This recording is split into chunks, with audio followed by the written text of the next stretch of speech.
Hey welcome back to Insense. My name is Aarveer और ये है part 2 acid bases and salt का। तो इस पार्ट में बेसिकली हम देखने वाले हैं कि एसिड और एसिड बेस में क्या कॉमन चीज़ें हैं। सोल्ट के बारे में हम बात नहीं कर रहे, सोल्ट के बारे में हम थर्ड पार्ट या फोर्थ पार्ट में बात करेंगे जब भी उसका टाइम आएगा। पर अभी हम इस वीडियो में देखने वाले हैं कि एसिड बेसिस के बारे में क्या क्या चीज़ें कॉमन हैं। बेसिकली क्या कुछ ऐसी प्रॉपर्टीज़ हैं जहाँ पर ये दोनों acids and bases commonly behave करते हैं। स्टार्ट करने से पहले मैंने आपको कहा था कि मैं आपको स्ट्रॉन्गेस्ट बेस और स्ट्रॉन्गेस्ट एसिड बताऊंगा। और एक और चीज़ थी कि जो पान खाते हैं आदमी, उनका जो मुंह है, ठीक है, वो लाल क्यों हो जाता है, तो वो भी आज मैं आपको बताऊंगा। तो पहले मैं आपको बताता हूँ कि स्ट्रॉन्गेस्ट एसिड्स और स्ट्रॉन्गेस्ट बेस मैंने आपको कौन कौन से हैं वो। और आई होप कि आपने पहले देख लिया है तो आप स्किप भी कर सकते हो उनको, राइट। तो ये है आपके स्ट्रॉन्गेस्ट एसिड और स्ट्रॉन्गेस्ट बेस। ये सबसे ज़्यादा मतलब हाईएस्ट, ये सबसे स्ट्रॉन्गेस्ट एसिड्स और स्ट्रॉन्गेस्ट बेस है यहाँ पर, ठीक है। जो स्ट्रॉन्गेस्ट एसिड है वो है फ्लोरो एंटीमोनिक एसिड, ठीक है, फ्लोरो एंटीमोनिक एसिड। दोबारा से देखिए, फ्लोरो एंटीमोनिक एसिड, पीएच इसका -28 है, HbF6। Sb क्या है? Sb ये एक एलिमेंट है जिसका नाम है एंटीमोनी, ठीक है। एंटीमोनी, H आपको पता है हाइड्रोजन, F पता है आपको फ्लोरीन। ये 10 मिलियन बिलियन टाइम्स स्ट्रॉन्गर है than H2SO4 stored in Teflon. Teflon में स्टोर किया जाता है, इतना ये स्ट्रॉन्गर है। अब आप सोचिए 10 मिलियन बिलियन टाइम्स। और ये यहाँ पे एक मैथ का सवाल भी है।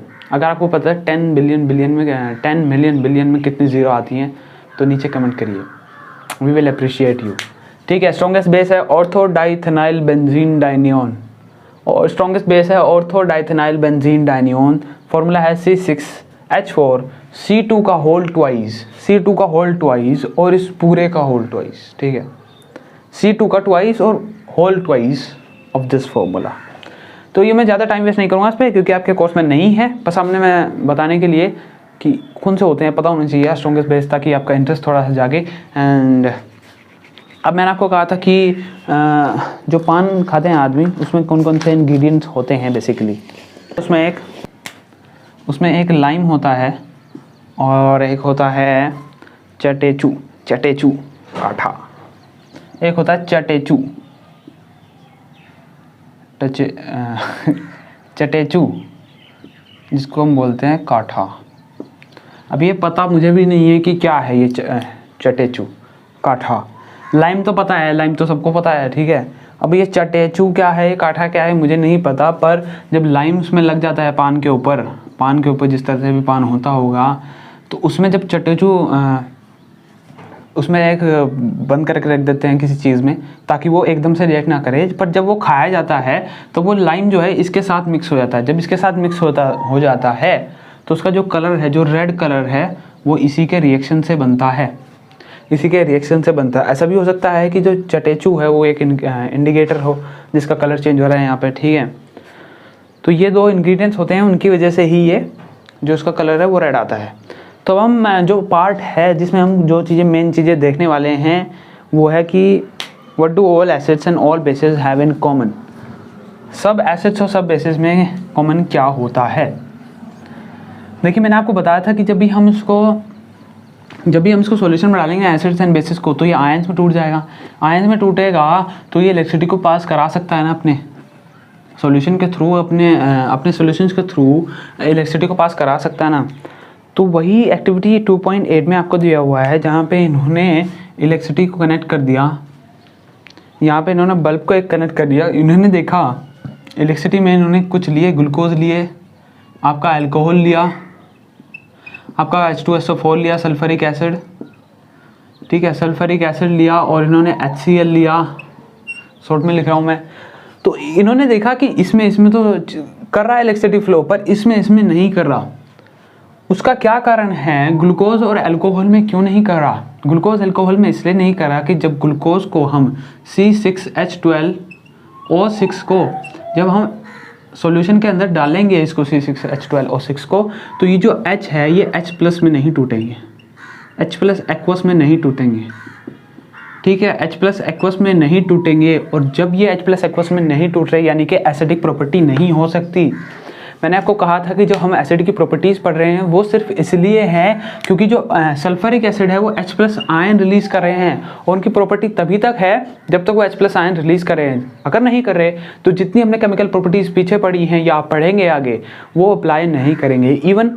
इवन अगर आप ड्राई HCl या ड्राई H2SO4, ड्राई का मतलब उसमें H2O नहीं है, उसमें H2O नहीं है, वो एक्वस नहीं है, ठीक है। वो अगर आप लिक्विड कहोगे लिक्विड कह सकते हो, अगर सॉलिड में सॉलिड कह सकते हो, पर अगर वो एक्वस नहीं है तो वो इवन आपके हाथ को भी नहीं जलाएगा, ठीक है। जो हार्मफुल होते हैं उसमें H प्लस एक्वस हार्मफुल होते हैं। ये जो आयंस होते हैं ना, हाइड्रोजन आयन इन एक्वस सॉल्यूशन, ये आपको हार्म करते हैं, ना कि कोई एसिड आपको हार्म करता है, ये चीज़ आपको हार्म करती है। तो ठीक है, आपके जो इलेक्ट्रिसिटी पास होगी एक्टिविटी 2.8 में जो इलेक्ट्रिसिटी पास होगी वो आयंस के थ्रू होगी। अगर हम H2SO4 का देखें, जब इसे आप सॉल्यूशन में डालोगे तो H प्लस में टूटेगा, और SO जो है, ये जो SO4 है, ये SO4-2 में एक आयन बनाएगा, ठीक है। तो इस तरह से जितने आपके मॉलिक्यूल होंगे, पर मॉलिक्यूल के लिए आपके पास एक कटायन होगा, एक अनायन। मैंने आपको अनायन कटायन भी बताया था फर्स्ट पार्ट में। तो आप ऐसे मत करिए, या तो आप वन शॉट ही देखिए जाके, क्योंकि मैं आपको दोबारा से चीज़ें नहीं बताऊंगा। अगर आपने फर्स्ट पार्ट देख रखा है तभी मैं आपको सजेस्ट करूंगा कि सेकंड पार्ट देखिए, ठीक है। और ये भी हो सकता है कि आप रैंडमली कोई चैप्टर, अगर आपको यही पार्ट समझ नहीं आया कि लेट्स से आपको क्या एसिड बेसिस में क्या चीज़ कॉमन है वो आपको समझ नहीं आया, तो दैट्स ओके। पर जो मैं चीज़ें कह रहा हूँ कि कटायन अनायन आप फर्स्ट पार्ट में जाके देख सकते हो, और वहाँ पे हमने चैप्टर्स, वीडियो के चैप्टर्स भी डिवाइड कर रखे हैं, ठीक है। तो वहाँ से आप जाके किसी भी चीज़ पे क्लिक करोगे तो आप वहीं पे एकदम से पहुँच जाओगे, ठीक है। तो ये हमने एक डाल रखा है इसमें। तो अनायन और कटायन जब भी होंगे, इन्हीं आयंस की वजह से जो इलेक्ट्रिसिटी है सॉल्यूशन में वो पास ऑन होती है, आयंस की वजह से ही, ठीक है। राइट, आपको समझ में आया ग्लूकोज अल्कोहल क्यों नहीं करते, क्योंकि H प्लस आयंस रिलीज नहीं करते हैं, right. What happen to an acids और base in a water solution, मैंने आपको बताया था, मैंने आपको फर्स्ट पार्ट में इवन बहुत बता दिया था। ये क्या अब कह रहे हैं कि एसिड के साथ क्या होगा जब ये वाटर में डाला जाएगा। सिंपल, कटायन अनायन में टूट जाएंगे, या आप कह सकते हो H plus OH minus release करेंगे। अगर NaOH है या KOH है तो वो K प्लस OH माइनस में टूट जाएगा। अभी क्या लिख दिया मैंने, ठीक है, K प्लस OH माइनस में टूट जाएगा। लेकिन अगर HCl है, लेट्स से HCl है, H प्लस Cl है, और H2SO4, तो H प्लस SO4-2। फिर यहाँ पे एक और चीज़ समझने वाली बात है, ठीक है। जब आप इसे पानी में डालोगे ना तो कुछ रिएक्शंस होती हैं, ठीक है। लेट्स से किसे डालते हैं, HCl डालें, चलो, तो H प्लस Cl माइनस। अब आप देखोगे कि जब H प्लस है इसमें, जब इसमें H प्लस है, H प्लस में टूट गया।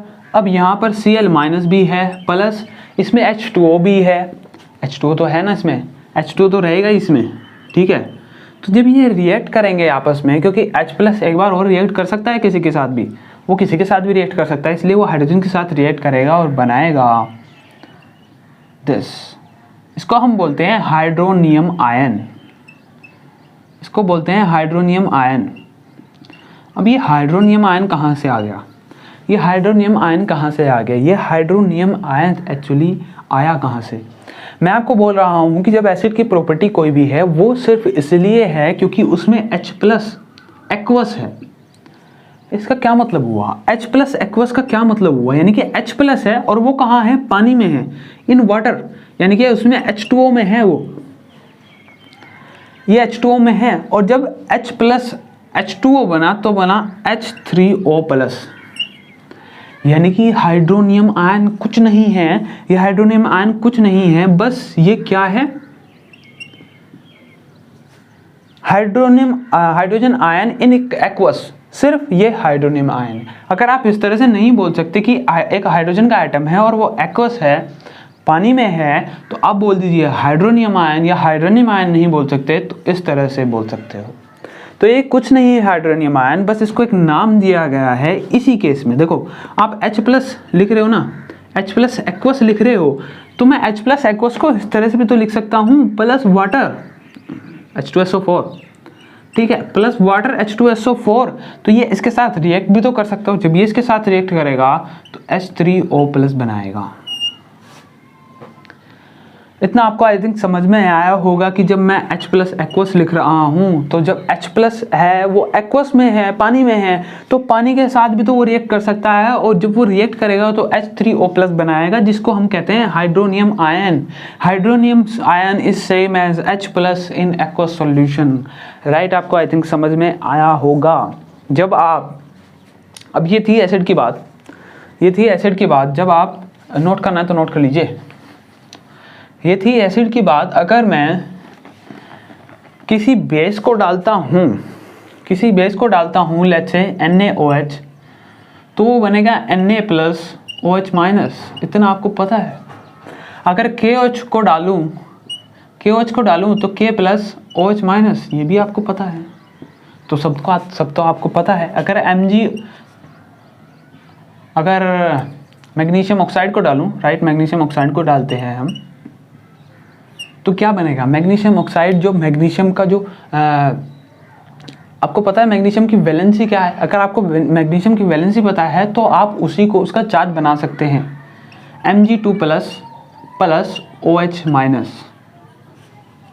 ठीक है। और आपने पढ़े भी होंगे क्लास 9 में, चीज़ें आपने क्लास 9 में पढ़े भी होंगे कि मैंने कैसे +2 लगाया, वैलेंसी को उसी का चार्ज बना सकते हैं, राइट। आप वैलेंसी को उसी का चार्ज बना सकते हैं, क्योंकि ये फॉर्मूला जिस तरह से बना, ये कुछ इस तरह से बना। अगर मैं आपको बताऊं दोबारा से, तो क्रॉस मल्टीप्लाई जब आप करोगे तो Mg के पास 1 आएगा और H के पास 2 आएगा।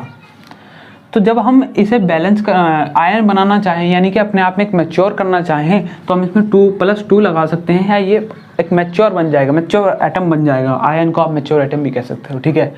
तो ये कुछ इस तरह से जो है हमारा काम आता है, ठीक है।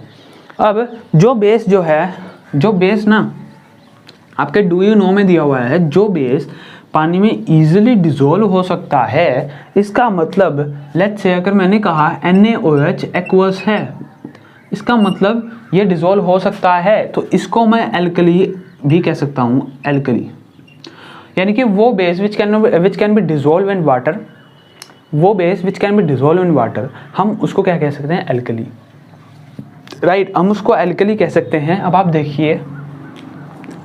देखिए एसिड बेस जब मिलेंगे, तो मैंने आपको कहा था कि ये एक न्यूट्रलाइजेशन रिएक्शन है। एसिड बेस जब मिलेंगे तो ये एक न्यूट्रलाइजेशन रिएक्शन है। एसिड बेस जब मिलेंगे तो एक न्यूट्रलाइजेशन रिएक्शन है, क्योंकि जो एसिड की प्रॉपर्टी है वो भी ख़त्म हो जाएगी, बेस की जो प्रॉपर्टी है वो भी ख़त्म हो जाएगी, और हमें क्या मिलेगा? हमें मिलेगा,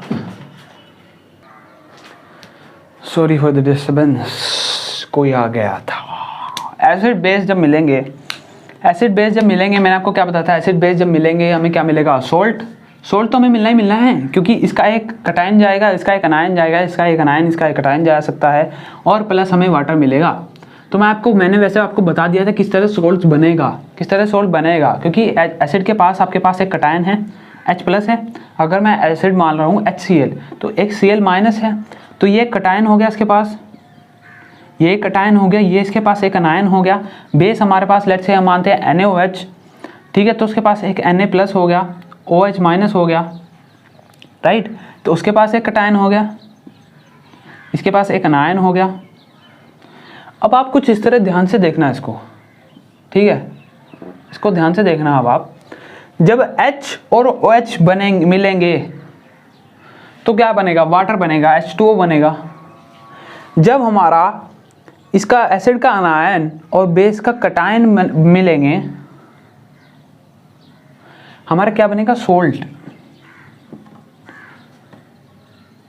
तो salt is compound form by the अनायन and cation, या आप इस तरह से लिख सकते हो, salt is a compound form by the अनायन of acid and cation of base, ठीक है।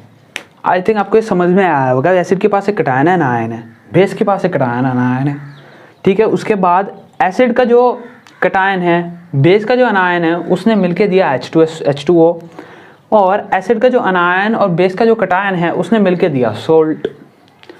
और इसमें बस इतना ही है। और इसी रिएक्शन को हम कहते हैं न्यूट्रलाइजेशन रिएक्शन।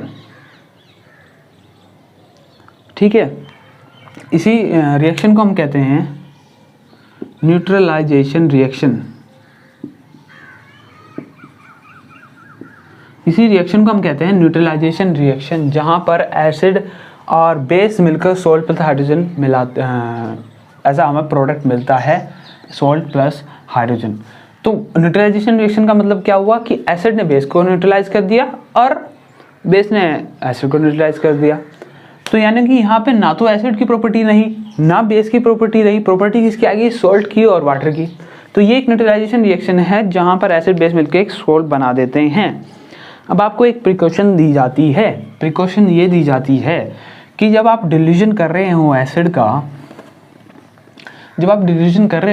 का, तो उसमें अब दो ऑप्शन है आपके पास। या तो आप एसिड को पानी में डाल सकते हो, क्योंकि हमें अगर एसिड की प्रॉपर्टीज़ पढ़नी है तो हमें इसमें पानी तो मिलाना पड़ेगा। तो या तो आप पानी उसमें डालो या आप उसको पानी में डालो। किसको, एसिड को। तो लेट्स से आपके पास अगर ये कोई बीकर है और बीकर में आपके पास एसिड है, ठीक है, आपके पास एसिड है और आप इसमें पानी डाला, लेट्स से आपने 3 मॉलिक्यूल डाल दिए H2O के। तो जब आप इसमें 3 मॉलिक्यूल H2O के डालोगे, तो प्रत्येक H2O के प्रत्येक मॉलिक्यूल ऑफ वाटर इसके पास प्रत्येक H3O प्लस होंगे, H3O plus compare to the volume of acid, compare to the volume of solution. इस पूरे का लेट्स से मैं आपको दूसरा बताता हूँ, फिर आपको समझ में आएगा। ठीक है, ये वाटर है। जब लेट्स से आपने इसमें 3 मॉलिक्यूल जो है HCl के डाल दिए, ठीक है, इसमें 3 मॉलिक्यूल आपने HCl के डाल दिए। अब क्या होगा कि इसमें 3 O प्लस बने, H3O प्लस हाइड्रोनियम आयन बनेगा। ठीक है, H3O प्लस, इसमें 3 हाइड्रोनियम आयन बनेंगे। अब आप इसमें देखो कि जो इसका कंसंट्रेशन बनेगा ना, इसमें एसिड, इसमें वाटर नहीं है कंपैरिजन टू, इसमें सिर्फ H3O प्लस आयन है। और इसके सॉल्यूशन के कंपेयर में इसका जो कंसंट्रेशन है वो बहुत हाई हो जाएगा, क्योंकि इसमें तो सिर्फ H3O प्लस आयन है, पर इसमें H3O प्लस आयन तो है ही है, इसमें वाटर भी है, H2O भी है इसमें H2O कंपैरिजन में इसमें ज़्यादा है, कंपैरिजन टू इसमें है ही नहीं। तो अगर हम वाटर को एसिड में डालते हैं तो इतना हाईली एक्सोथर्मिक रिएक्शन वो हो जाएगा, इतना डैमेज हो सकता है, इतना डैमेज आपका बीकर भी इवन टूट सकता है, और ये जो सॉल्यूशन है वो स्प्लैश हो सकता है, क्योंकि यहाँ पे इतनी हीट रिलीज होगी। और वो क्यों होगी, क्योंकि हीट ना तो एसिड के द्वारा एब्जॉर्ब कर सकते हैं, ना तो यहाँ पे कोई पानी है, और ये आप एसिड में ही H3O प्लस है, ये एसिड में ही, अगर एसिड आपका HCl है तो HCl में पहले से ही अगर H प्लस Cl माइनस में टूटा हुआ है, तो आपका जो इसके कंपैरिजन में H3O प्लस है ना, आई थिंक आपको समझ में आ रहा होगा कि इस पूरे सॉल्यूशन में 3 H3O प्लस आयन है, और इस पूरे सॉल्यूशन में भी H3O प्लस 3 ही आयन है, पर कंपैरिजन टू H2SO4 इसमें बहुत कम है, और कंपैरिजन टू H2SO4 इसमें बहुत ज़्यादा है, क्योंकि H2O तो इसमें है ही नहीं। ठीक है, H2O तो इसमें है ही नहीं। और इसमें जो पर यूनिट वॉल्यूम में जो H3, बहुत गुचड़ मुचड़ हो गया, तो H3O प्लस इसमें पर यूनिट वॉल्यूम में बहुत ज़्यादा है, इसमें बहुत कम है। इसमें H3O प्लस वॉल्यूम के हिसाब से बहुत कम है, और इसमें वॉल्यूम के हिसाब से बहुत ज़्यादा है, क्योंकि H2O तो इसमें है ही नहीं। तो इसलिए ऐसा सजेस्ट करा जाता है कि आप एसिड को वाटर में डालें, ना कि वाटर को एसिड में डालें। इसलिए सजेस्ट किया जाता है कि एसिड को वाटर में डालें, वाटर को एसिड में ना डालें। ठीक है, आई थिंक आपको समझ में आ गया होगा। क्वेश्चंस करते हैं अब।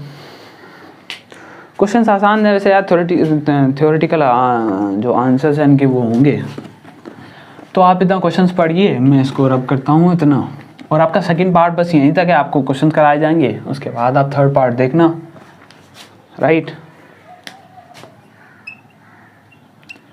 और थर्ड पार्ट में हम पढ़ने वाले हैं हाउ स्ट्रॉन्ग आर एसिड्स और बेस सॉल्यूशंस। पहला क्वेश्चन पढ़िए, why do HCl HNO3 show acidic character in aqueous solution while solutions.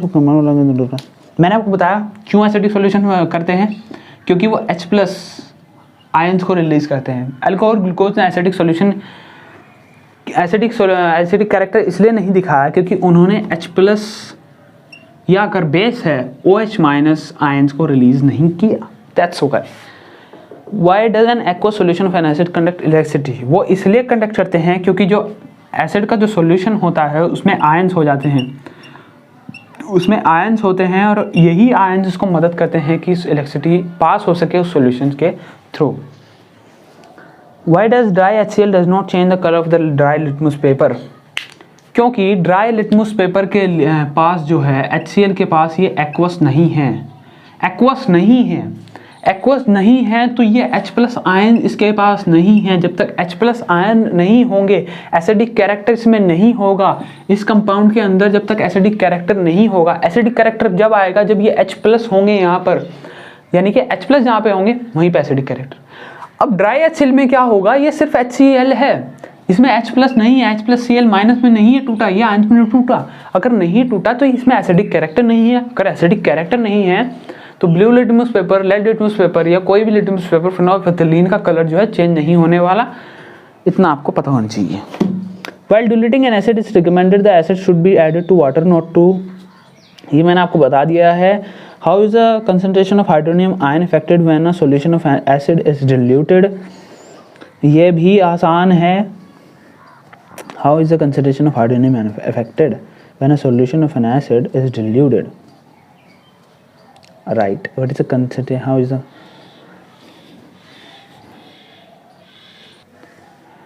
Okay तो ये कह रहा है कि जब आपका जो हाइड्रोनियम आयन होगा उसका जो कंसंट्रेशन है वो किस तरह से होगा। जब एसिड को वाटर में डाला जाएगा, तो उसका हाइड्रोनियम आयन जो है या OH- अगर बेस की बात करें तो वो तो डिक्रीज होंगे ना, वो डिक्रीज होंगे क्योंकि आप उसमें पानी मिला रहे हो या एसिड को पानी मिला रहे हो, वो एक ही बात है।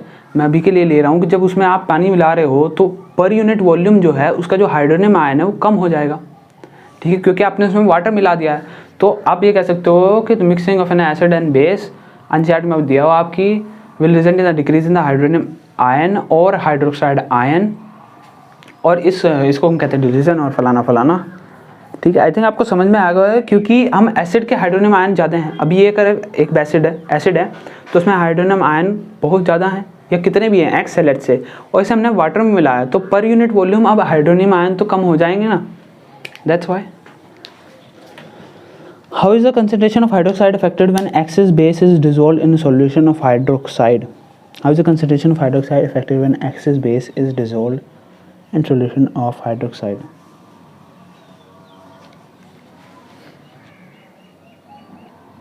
इसमें उल्टा होगा, इसमें उल्टा इसलिए होगा क्योंकि इसने कहा how is the concentration of hydroxide ions affected when increase excess base is dissolved in solution of hydroxide.